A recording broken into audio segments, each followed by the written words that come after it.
السلام عليكم، كي دايرين؟ لاباس عليكم؟ صحتكم مزيانه؟ كنتمنى ان شاء الله هذا الفيديو يلقاكم على خير. جيتكم اليوم بفيديو جديد، نحضر معكم اليوم ثلاثه الاشكال اللي معروفين عندنا في المغرب، ضروري خصهم يكونوا في عيد الفطر او في اي مناسبه غريبه.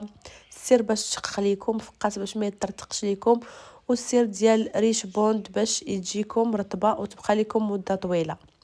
مع طريقة الاحتفاظ، ما تنساوش الا كنتو اول مرة كتشوفوا القناة ديالي تضغطوا على زر الاشتراك وتفعيل الجرس باش يوصلكم كل جديد ديالي. هنا اول وصفة غادي نشارك معكم هي ديال الفقاس. درت هنايا 5 البيضات، غادي ندير عليهم كاس ونص ديال العنبة بطبيعة الحال ديما العبار ديال سنيدة، وكاس ونص ديال الزيت. نخليكم المقادير كلها مضبوطه لتحت. واحد الساشي ديال الفاني، واحد المعلقه كبيره مخلطه ما بين حبه حلاوه والنافع، انا كانت عندي مطحونه. صافي غادي نخلط هادشي كله مزيان. بعد غادي نضيف واحد الكاس ديال زنجلان يكون منقي ومغسول، وغادي نضيف كاس ديال اللوز، انا ما مرطباه ما حتى شي حاجه، يعني نيشان كنديرو. وهنا الدقيق على حسب الخليط، يعني كل واحد على حسب القدر ديال البيض.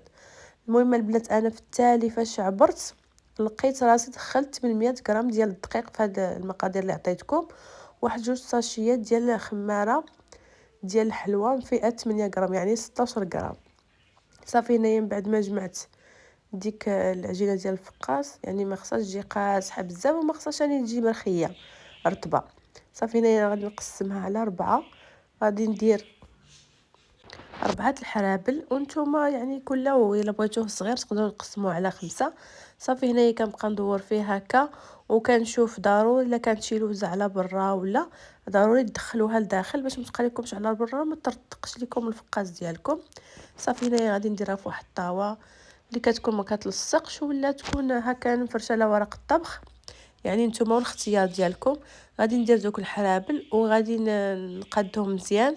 ضروري تقادوهم باش ما تجيش جهه كبيره وجهه صغيره على هذا الشكل. يعني الطريقه راها سهله ديال الفقاس، يعني وبزاف ديال الناس عندهم مشكل واحد هو انه كيطرطق ليهم.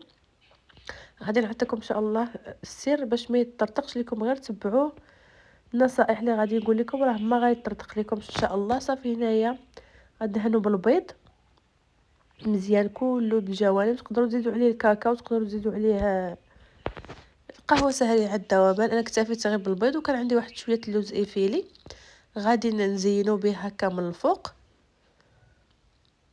ندير كاع دوك الجنيبات من الفوق. يعني التزيين كيبقى اختياري، تقدروا ديروه باش ما بغيتو.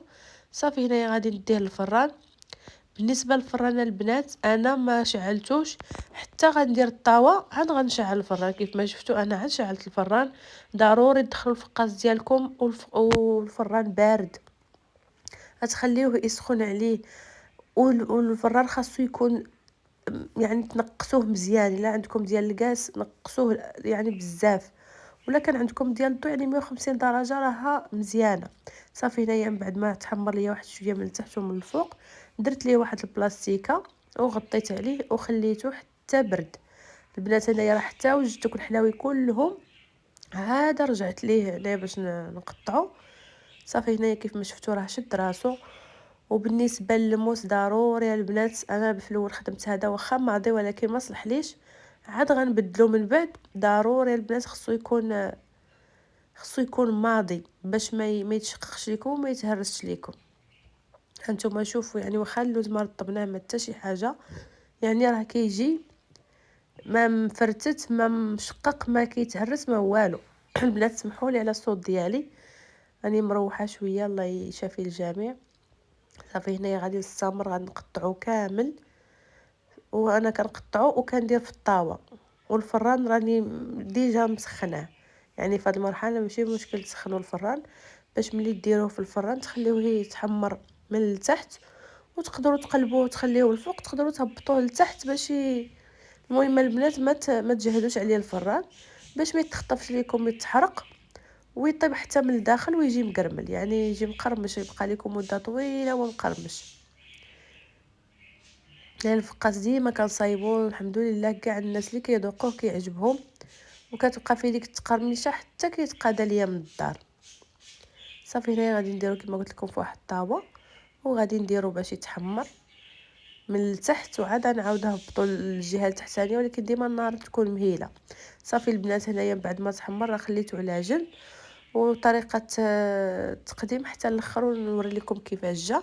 صافي هنايا غادي ندوز باش نوجد معكم ريش بوند. هنايا درت 125 غرام ديال الزبده التوريقيه باش خدمت، ودرت كاس ديال سنيده، سكر حبيبات، تقدروا ديروا سكر كلاصي اللي بغيتو.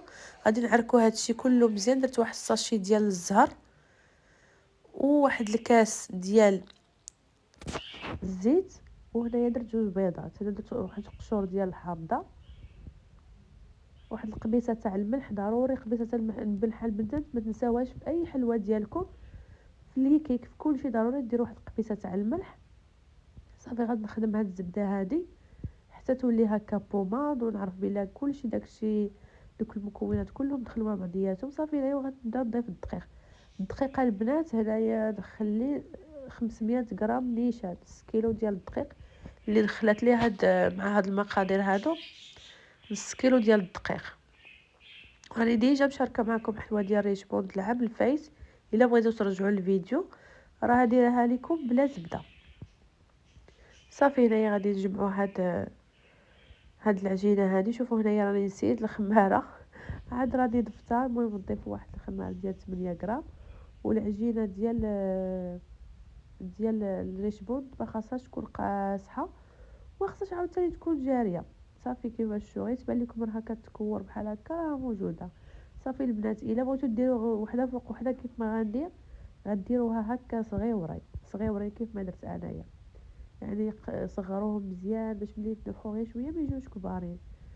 بغيتو ديروا غير حبه وحده كبروهم شويه. صافي انا درتهم في الطاوه، وغادي نديهم في الران ديجا مسخناه، ما يكونش ثاني مجهد بزاف باش ما تخطف لكمش. الحلوه ديال ريش بوندا البنات ما خاصهاش تحمر، خاصها غير تشد في راسها، ولكن ما تكونش عاوتاني رطبه، غير تبان لكم طابت صافي. يعني شويه من تحت، ما تكونش ثاني محمره كاع هكا بزاف، غير شويه، غير تشد في راسها باش تبقى لكم رطبه. هنايا درت الكونفيتور ديال المشماش مع الماء زهر، سخنتهم غير واحد شويه باش يدخلوا مع بعضياتهم. صافي غادي نبقى نضيف ديك الحلوه ديال الريتشمون، نخليها تقريبا غير ما كاملاش دقيقه بما تشرب ليا غير شويه داك كونفيتير وداك ما زهر. صافي وغادي ندير هكا وحده فوق وحده، وغادي نديرها في الكوك. وتبقاو تحيدوا البنات هذوك دوك الجنيبات اللي كيكونوا عامرين بداك الكونفيتير، تبقاو تحيدوهم.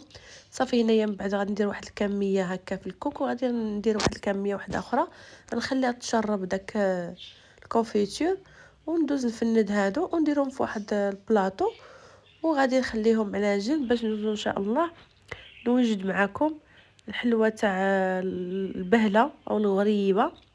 تبعوا حتى هي النصائح اللي غادي نقول لكم باش تصدق معكم من اول مره ان شاء الله. يعني الطريقه ديالها راه سهله بزاف، الناس كيتخلعوا منها، ولكن هي راه من اسهل ما يكون. عندي 150 غرام ديال الزبده، 225 غرام ديال السنيده، سكر حبيبات، ندير واحد القبيصه تاع الملح، غادي نزيد لها 2 اكياس ديال الفاني. صافي غادي نخدم هاد الزبده وهاد السكر مزيان حتى يذوب داك السكر مع ديك الزبده. الا بغات تستعمل العجانه تقدروا تستعملوا العجانه، كتسهل. غير كتبقاو تعكوا فيها هكايا ديك السخونيه ديال الليل، صافي كلشي كيدوب. نضيف واحد كاس ونص ديال الزيت، بالعبار 200 مليلتر ديال الزيت، الحبيبه هكا غير قد الحميمصه هكا ديال الخميره ديال العجين، هي كتساعد باش تشقق. صافي غادي نخليو هادشي مزيان. صافي هنايا غادي نضيف واحد تقريبا واحد معلقه صغيره ديال القرفه، واحد ساشي ديال الفلون كراميل، تا هو كيعطي واحد المذاق زوين واحد اللوين. هنايا عندي الزنجلان، درت واحد الكاس ديال الزنجلان وكاس ديال البودره ديال اللوز. الا متوفر عندكم غير اللوز ما حمرتهم ما والو، صافي غير واحد شويه داك الزنجلان والبودره ديال اللوز، يعني درتها هكاك. غادي نخلط هادشي كله مزيان مع بعضياتو حتى يندمجوا. وغادي ندوزو باش نضيفو الدقيق ديما كما قلت لكم على حسب الخليط، يعني كاين الدقيق اللي كيشرب كاين اللي لا. هنايا ضفت واحد جوج خمارات من فئه 8 غرام، يعني 16 غرام في المجموع.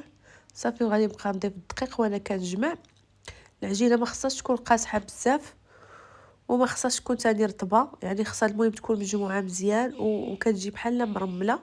هانتوما غتشوفوا القوام ديالها ملي غادي نجمعها، راها ساهله ما تخافوش منها. كيف ما قلت لكم هنايا نبقى نلكفها غير واحد شويه، غير بين ما تجمع ليا ما غاديش يعني ندير فيها شي مجهود اللي كبير، يعني داك ديرها في العجانه وتبقى تدلك فيها وهكا. يعني انا جاتني هذيك ماشي عادي وصافي، يعني عاديه كتجي، يعني ما دلكتهاش بزاف، غير جمعتها هكا غير شويه. بين ما تجمعات لي صافي هذا هو القوام ديالها كيف ما شفتوا. ما كتجيش قاصحه بزاف وما كتجيش رطبه. صافي هنايا غادي ندوز باش نشكلها. هنا ملي بديت كنشكلها درتهم صغارين، من بعد صافي عاودتهم. ضروري تكبروها واحد شويه باش كتجي هكايا كبيره شويه ومفقعه.